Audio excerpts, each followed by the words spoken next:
कहते हैं ना कि समय कब बदल जाएगा ये कोई नहीं जानता। दोस्तों, आखिर चुप रहना क्यों आवश्यक है? चलिए एक कहानी के माध्यम से समझते हैं। उससे पहले वीडियो पर नए हैं तो वीडियो को लाइक करें, कमेंट में नमो बुद्धा जरूर लिखें और चैनल को सब्सक्राइब करें। एक समय की बात है, आश्रम के सभी बच्चे जब दूसरे कामों में लगे होते थे तो एक बच्चा एक कोने में बैठा चुपचाप अपने आप में खोया रहता था। वो अक्सर किसी से ज्यादा बात नहीं करता था। आश्रम की सभी जिम्मेदारियां पूरी करने के बाद जहां सभी बच्चे पूरे दिन की घटनाओं की चर्चा करने लगते हैं, वहीं पर वो शांत रहने वाला बच्चा एक बरगद के पेड़ के नीचे बैठकर ध्यान करने लगता। सभी बच्चों को आश्चर्य होता था क्योंकि उसका कोई दोस्त नहीं था। वो अक्सर आश्रम में अकेला ही घूमता रहता था। ये देखकर उसके गुरु को बड़ी प्रसन्नता होती थी। उसे लगता था कि कोई तो है आश्रम में जो मौन यानी कि चुप रहने की ताकत को समझता है, उसके महत्व को समझाता है। आश्रम के बारे में जब भी कोई जरूरी निर्णय लेना होता, उसकी राय जरूर लिया करते थे। लेकिन यही बात गुरुजी के एक दूसरे शिष्य को बड़ी खटकती थी। क्योंकि वो गुरुजी का प्रिय शिष्य बनना चाहता था, इसीलिए वो गुरुजी के सामने दूसरे बच्चों के कामों में कुछ न कुछ कमियां निकालता रहता था, जिससे गुरुजी उसे महान समझने लग जाए। अक्सर वो अपनी जिम्मेदारियां पूरी तरह से निभाने का दिखावा भी करता, चाहे उससे कोई सलाह ना भी मांगे, लेकिन फिर भी वो उन्हें अपनी सलाह देता रहता था। वो बहुत ही बातूनी शिष्य था और आश्रम के दूसरे सभी बच्चों में बहुत प्रसिद्ध भी था, क्योंकि वो सबसे हंसी मजाक करता रहता था, उनसे दिन भर बातें करता रहता था। इसीलिए उसकी सबसे दोस्ती हो गई थी। लेकिन जब आश्रम के गुरु उसकी राय ना लेकर दूसरे बच्चे की राय लेते थे तो ये बात उसे बड़ी खटकती थी। उसे ये लगता था कि वो उस दूसरे बच्चे से ज्यादा बुद्धिमान है, लेकिन गुरुजी फिर भी उसकी तरफदारी करते हैं। ऐसा नहीं था कि गुरुजी की बातूनी शिष्य के स्वभाव के बारे में पता नहीं था, लेकिन गुरुजी उसे अपने तरीके से सीख देना चाहते थे, ताकि उसकी ज्यादा बोलने की आदत, दिखावा करने की आदत, दूसरों में कमियां निकालने की आदत हमेशा हमेशा के लिए खत्म हो जाए और वो मौन रहकर ध्यान की गहराइयों को छुपाए। असल में हर सच्चे गुरु की यही इच्छा होती है। वो किसी तरीके से उस बातूनी शिष्य को एहसास कराना चाहते थे कि चुप रहने से ही उसे असीम सत्य को जाना जा सकता है। उस विराट का एहसास चुप होकर ही किया जा सकता है। एक दिन गुरुजी को एक तरीका सूझा। उन्होंने आश्रम के सभी बच्चों को अपने पास बुलाया और कहा कि मैं तुम सभी को दो दो हिस्सों में बांटकर अलग अलग गांवों में भिक्षा मांगने के लिए भेज रहा हूं, और जो भी दो बच्चे सबसे ज्यादा भिक्षा मांगकर लाएंगे, उन दोनों को आश्रम की सभी जिम्मेदारियां निभाने का मौका दिया जाएगा। अपनी बात जारी रखते हुए गुरुजी ने बताया कि भिक्षा मांगने से हमारा अहंकार खत्म होता है, इसीलिए हर शिष्य पूरे मन से भिक्षा मांगे। कोई भी इस काम को औपचारिकता में ना ले, वरना तो वो अपने जीवन का बहुत बड़ा ज्ञान खो देंगे। आश्रम के गुरुजी ने जानबूझकर बातूनी शिष्य और चुप रहने वाले शिष्य की जोड़ी बना दी। बातूनी शिष्य के मन में सिर्फ एक ही बात चल रही थी कि इस बार उसे मौका मिला है और इस बार वो गुरुजी को दिखा देगा कि वो चुप रहने वाले शिष्य से कितना ज्यादा प्रतिभावान है। दोनों शिष्यों ने आपस में अपनी सहमति से निर्णय लिया कि दोनों गांव के अलग अलग जगह से भिक्षा मांगना शुरू करेंगे, ताकि भिक्षा मांगने का काम जल्दी खत्म किया जा सके। चुप रहने वाला शिष्य हर द्वार पर जाकर अपने हाथ जोड़कर अपना भिक्षा का पात्र उनके सामने कर देता।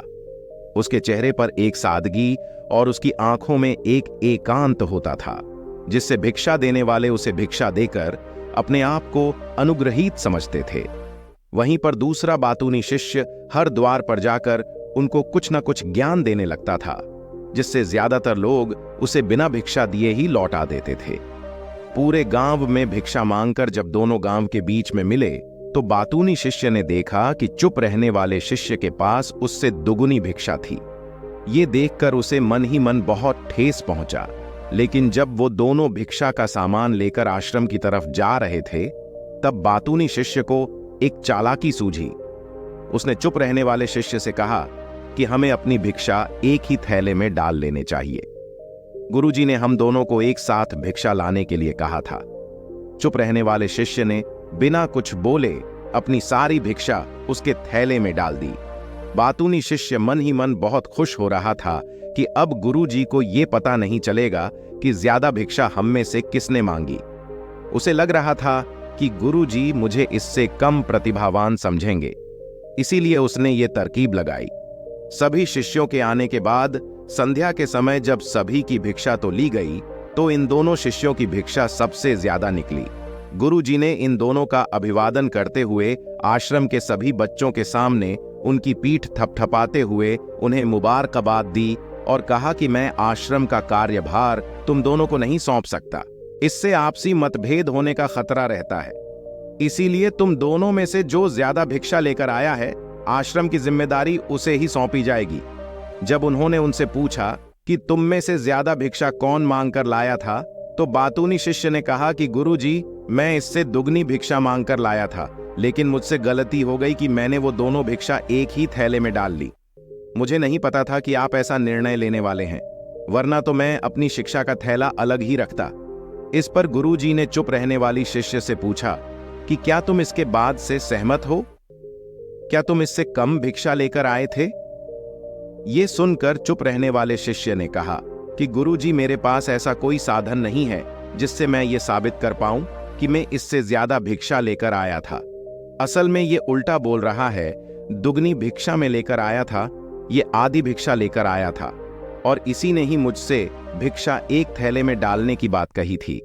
आश्रम से कुछ दूरी पर एक पहाड़ी थी जिसके पीछे सूरज अब भी अभी संध्या के समय ढल रहा था। गुरुजी को तो पता था कि सच कौन बोल रहा है, लेकिन बाकी बच्चों के सामने सच साबित करने के लिए उन्होंने उन दोनों से एक सवाल पूछा कि पीछे पहाड़ी पर तुम्हें क्या दिखाई दे रहा है।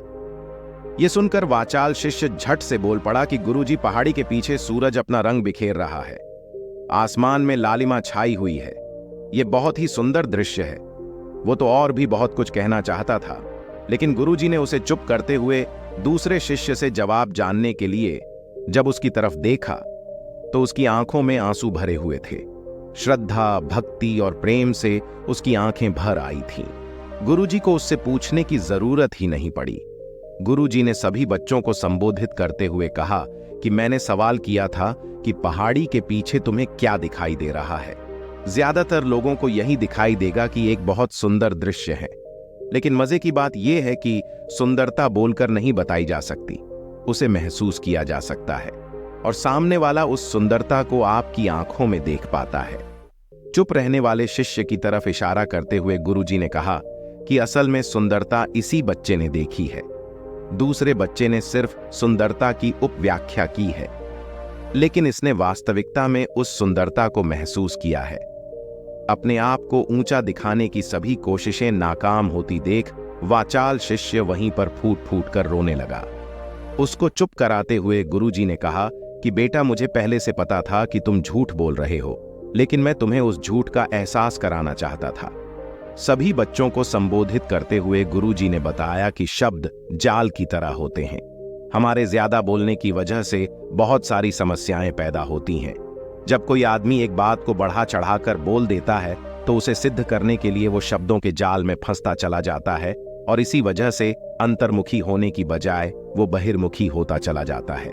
वहीं पर जिस भी व्यक्ति को अपनी अंतर यात्रा करनी होती है, उसे सबसे पहले चुप रहना सीखना होता है।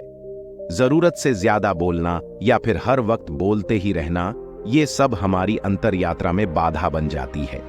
जब आप चुप रहने का अभ्यास करते हैं तो आप अपने साथ वक्त बिताने लगते हैं, जिससे कि आप अपने एकांत को जान पाते हैं, और एक बार अगर मन में एकांत स्थापित हो जाए तो आपकी आंखों में, आपके चेहरे पर वो सादगी, वो एकांत, वो स्पष्टता की झलक, सब कुछ सामने नजर आने लगता है। कुछ साबित करने को नहीं रह जाता, कुछ बताने को नहीं रह जाता, सब कुछ आंखों में देखा जा सकता है। चुप रहने वाले शिष्य की तरफ इशारा करते हुए गुरुजी ने कहा कि अभी जो दृश्य है इस बच्चे ने देखा, वो ज्यादा बोलने वाला आदमी कभी नहीं देख पाएगा। वो अपनी बुद्धि से तर्क वितर्क करता रहेगा कि उसे क्या क्या दिखाई दे रहा है, लेकिन उसमें से वो महसूस कुछ भी नहीं कर पाएगा।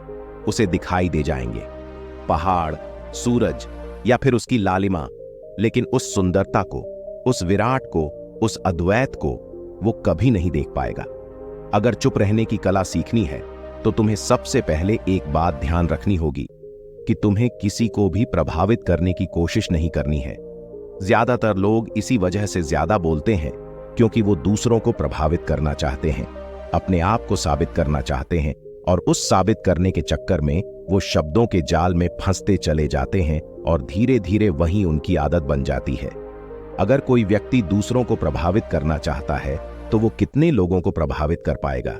उसकी ये भूख बढ़ती जाएगी और वहीं संसार में सभी को कभी भी प्रभावित नहीं कर पाएगा। इसलिए यह समझने की बात होती है कि बहिर्मुखी होने की बजाय हम अंतर्मुखी होकर अपने आप को समझा सकते हैं।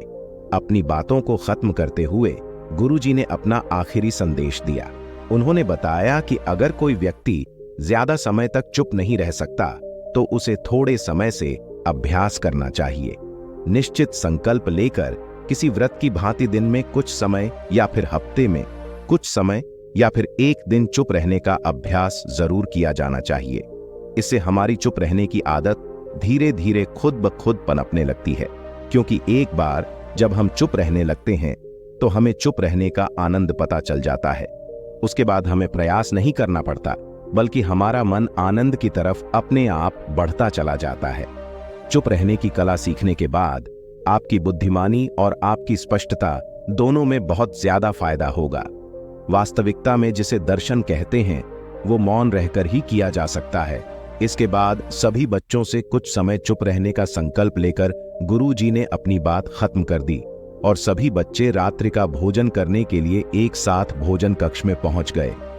तो दोस्तों, कैसी लगी ये कहानी आपको कमेंट सेक्शन में जरूर बताइए।